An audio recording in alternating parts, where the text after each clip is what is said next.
तो America Iran के युद्ध को लेकर अब पूरे मिडिल ईस्ट में हलचल तेज हो गई है। खासतौर पर कुछ देशों की बात की जाए, खाड़ी देशों की बात की जाए, तो वो नहीं चाहते कि युद्ध हो और इसी को लेकर अब मान मनौवल का दौर शुरू हो गया है।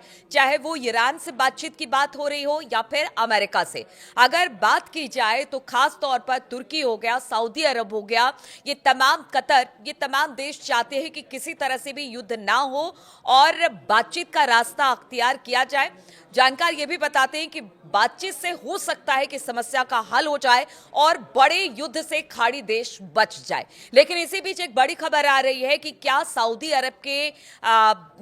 अरब ईरान पर हमला करने की योजना का समर्थन कर रहा है। ये भी खबर आ रही है और ये भी आ रही है कि सऊदी चाहता है कि ईरान अमेरिका युद्ध रुक जाए। लेकिन इसके पीछे की सच्चाई क्या है? अगर इस बात पर गौर किया जाए कि सऊदी अरब चाहता क्या है, तो अमेरिकी मीडिया की रिपोर्ट्स की माने तो सऊदी अरब के रक्षा मंत्री प्रिंस खालिद बिन सलमान इस वक्त अमेरिका में हैं और वो रक्षा मंत्री हैं और लगातार बातचीत चल रही है उनकी। वॉशिंगटन में एक प्राइवेट ब्रीफिंग में उन्होंने कहा कि राष्ट्रपति ट्रंप को ईरान के खिलाफ कार्रवाई करनी होगी। अगर वो ऐसा नहीं करते हैं तो फिर ईरानी सरकार का हौसला बढ़ेगा।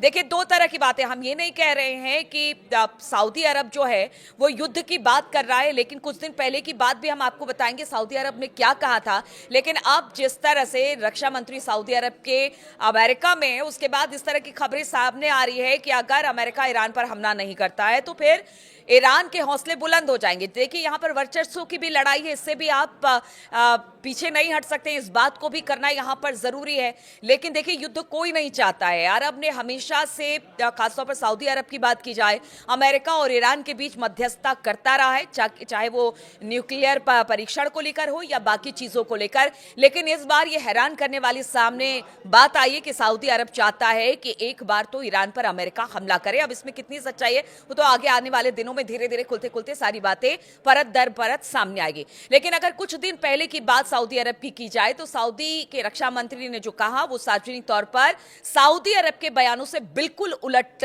पाया गया है। अभी 3 हफ्ते पहले क्राउन प्रिंस मोहम्मद बिन सलमान ने ट्रंप से जो चिंता जताई थी, ये उससे बिल्कुल अलग है।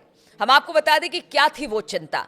उन्होंने अमेरिकी राष्ट्रपति से कहा था कि देखिए, युद्ध अभी ना किया जाए, वही सबके लिए बेहतर है।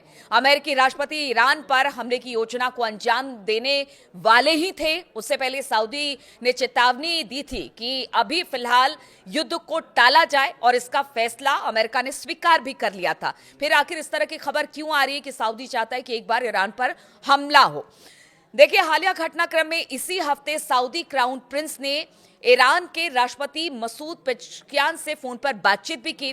इस दौरान एमबीएस ने तेहरान के नेतृत्व को भरोसा दिया था कि सऊदी अरब के एयर स्पेस का इस्तेमाल ईरान के खिलाफ सैन्य कार्रवाई के लिए नहीं होने दिया जाएगा। इस दौरान एमबीएस ने कहा था कि रियाद ईरान की संप्रभुता का सम्मान करता है। उन्होंने बातचीत के जरिए विवादों को सुलझाए जाने का प्रयास का समर्थन भी किया।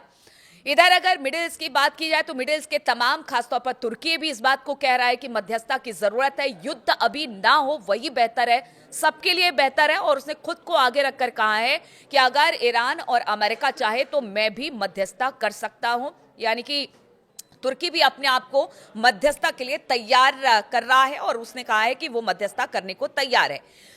ईरान अमेरिका के बीच मध्यस्थता करने को तैयार तुर्की दिखाई दे रहा है, लेकिन ट्रंप का कुछ और ही प्लान है।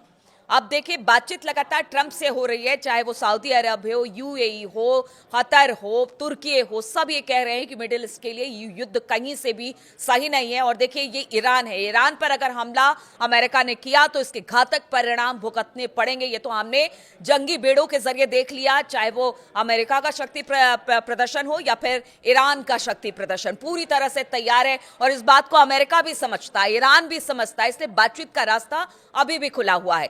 अमेरिकी राष्ट्रपति, लेकिन उनकी मंशा क्या है वो भी आपको बताते हैं। अमेरिकी राष्ट्रपति चाहते हैं, यानी कि डोनाल्ड ट्रंप, ईरान के खिलाफ बड़ी सैन्य कार्रवाई की तैयारी कर रहे हैं, जिसमें मिलिट्री रेड और स्पेशल फोर्सेस ऑपरेशन शामिल है। इसके जरिए ट्रंप प्रशासन ईरान के खिलाफ पूर्ण पैमाने पर हमला किए बगैर तख्ता पलट करने और उसके परमाणु महत्वाकांक्षी जो प्रोग्राम इस वक्त चल रहा है उसे खत्म करने का एक तरह से प्लान उन्होंने तैयार कर लिया है।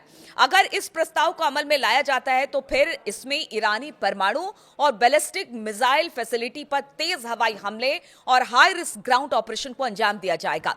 इसके लिए अमेरिकी सैनिकों की खास टुकड़ियां और मिशन अंजाम देकर वापस लौट आएंगे। और बताया जा रहा है कि जिस टुकड़ी की बात वेनेजुएला में भी सामने आई थी, वो टुकड़ी बहुत ज्यादा दूर ईरान से नहीं है, 300 किलोमीटर के दायरे में ये टुकड़ी है।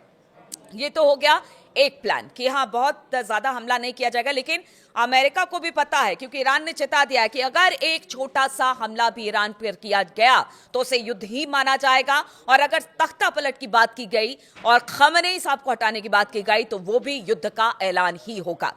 बात करें कुछ मीडिया रिपोर्ट्स की तो उसके अनुसार ईरान पर रविवार को अमेरिका हमला कर सकता है, इस तरह की खबर भी सामने आ रही है। हालांकि देखिए इसमें कितनी सच्चाई है क्या है, क्योंकि लगातार अमेरिका भी धमकी दे रहा है, ईरान भी धमकी दे रहा है, लेकिन अब भी दोनों अपनी अपनी जगह पर बने हुए हैं, बातचीत का रास्ता खुला हुआ है। लेकिन इसी बीच जो कुछ खबरें सामने आ रही है उसमें ये कहा जा रहा है कि हो सकता है ईरान पर अमेरिका रविवार को हमला करे।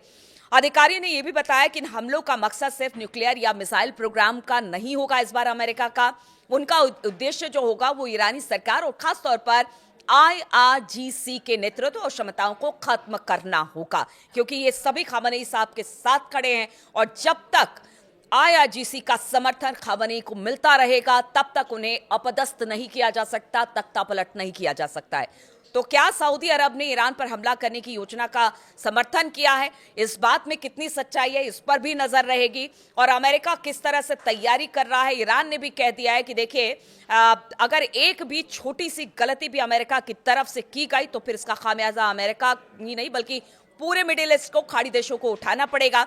दूसरी तरफ यह भी बात सामने आ रही है कि इस बार जैसे पिछली बार हमने 12 दिन के युद्ध में देखा था, इजराइल ने पहले हमला किया था, पीछे से अमेरिका था, लेकिन इस बार कहा जा रहा है अमेरिका सामने होगा और इजराइल हमला नहीं करेगा, क्योंकि इजराइल की तरफ से भी एक बयान आया है कि वो अभी फिलहाल अमेरिका के साथ तो खड़ा है, लेकिन हमला अमेरिका करता है तो वो इसमें नहीं कूदेगा। लेकिन अगर एक भी मिसाइल उसकी तरफ घूमी तो फिर इजराइल भी इसके लिए तैयार है और उसने अपना डिफेंस सिस्टम मजबूत कर लिया है। हमने अमेरिका को भी देखा था कि जिस तरह से ईरान लगातार कह रहा है कि उसके पास मिसाइलों का जखीरा है, ड्रोन है, इतने ड्रोन और मिसाइलें गिरेंगी कि फिर अमेरिकी बेस जो आसपास के इलाकों में, खाड़ी देशों में, वो तबाह हो जाएगा। और इसके अलावा बात की जाए जो इस पर अब्राहम लिंकन खड़ा है उसमें भी जबरदस्त तरीके से तबाही दिखेगी। इसीलिए कहा यह जा रहा है कि कार्गो से जो डिफेंस सिस्टम है, एरो डिफेंस सिस्टम है, उसको जगह जगह तैनात किया गया है ताकि चाहे वो इजराइल हो या फिर खाड़ी देशों के अलग अलग जगहों पर अमेरिकी एयर बेसिस हो, सबको सुरक्षित रखा जाए और इसके बाद ईरान पर हमला किया जाए। लेकिन यह समय ही बताएगा कि आखिर ईरान पर हमला कब होगा। क्या ईरान अपनी रक्षा के लिए पहले हमला करेगा या फिर अमेरिका को लगता है कि नहीं, पहले शुरुआत हमारी तरफ से होनी चाहिए, क्योंकि ईरान जो है उसकी बातों को नहीं मान रहा है, किसी तरह से उसकी बातों पर बैठकर समझौता करने को तैयार नहीं है। रविवार का वक्त दिया गया है कि हो सकता है रविवार को ईरान पर अमेरिका हमला करे। ये तो आने वाला समय बताएगा कि क्या कुछ मिडिल ईस्ट और खाड़ी देशों में इस युद्ध को लेकर स्थिति बनती है, क्या बातचीत का रास्ता खुलता है या फिर एक बड़े युद्ध का ऐलान और एक बड़े युद्ध से तबाही देखने को मिलती है।